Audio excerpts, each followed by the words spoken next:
Alright, what is up everyone? Welcome back to the channel. My name is Chris and today I'm back with another video here. So we are on the last game review of the 2022-23 preseason. A little bit of a similar lineup, much better game than recent games. 4-3 game, Flyers would lose this one in overtime. They finish out the preseason 1-4-1. It doesn't really matter. Nobody really played. That's kind of the theme of this preseason, I guess you could say. Nobody really played.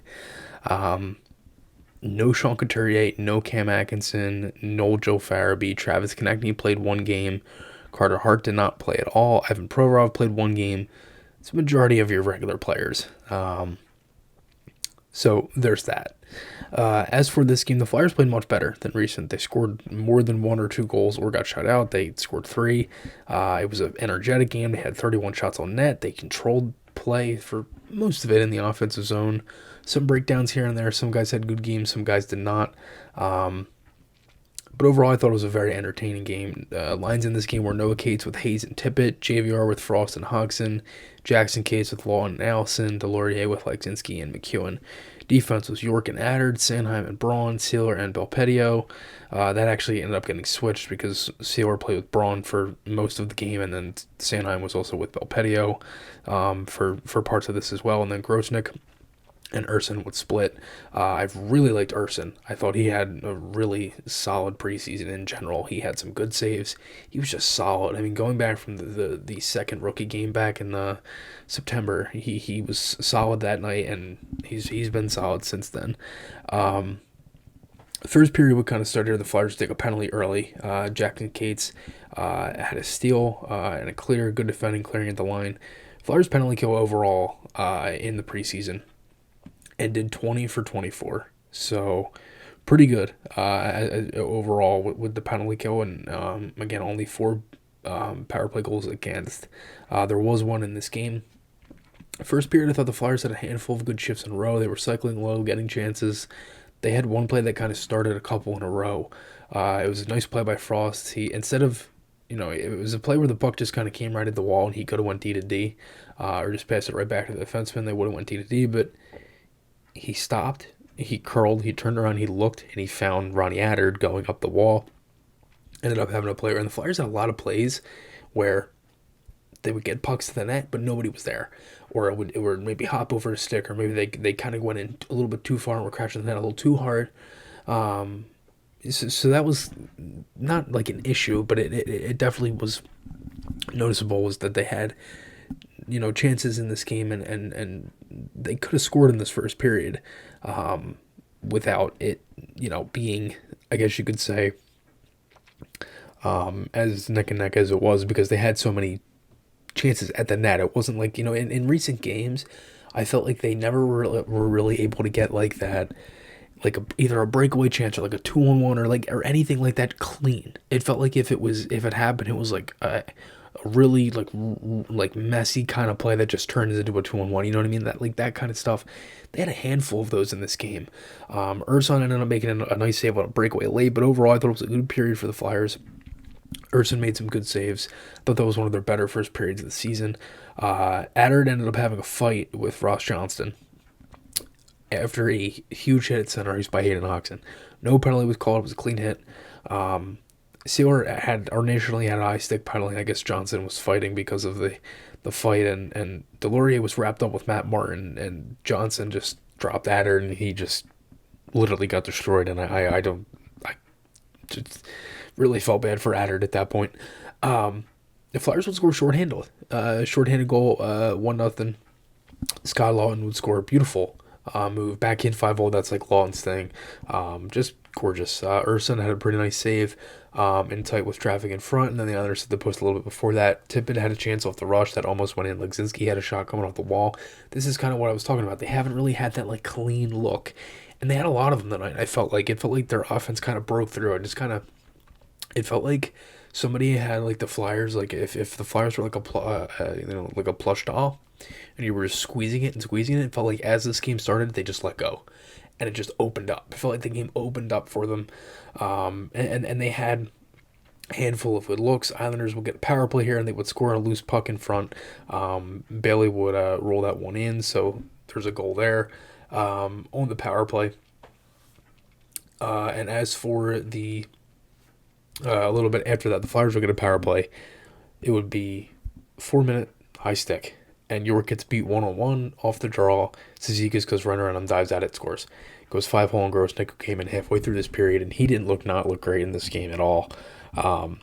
Really, in the preseason, I wasn't really too impressed with Grosnick. I'd assume he's in Lehigh Valley. As of right now, I think it'll be Samuel Urson as the backup for the Flyers.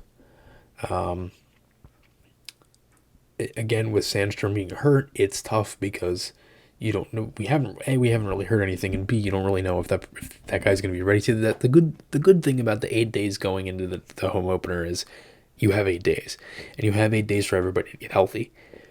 On the bad side of things, the guys that didn't play, your Couturier, your Farabee, Atkinson, Hart, Provorov, that whole kind of group, Konechny, those guys are barely going to have any time going into that game.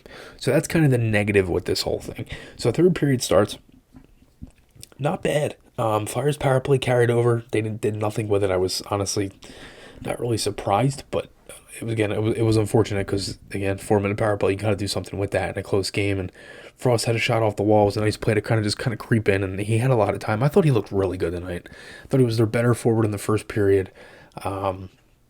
Just he's making. You can tell he's not as he even said it post game. He's not as nervous to kind of do things, and he's moving his feet. He's look, and he's not.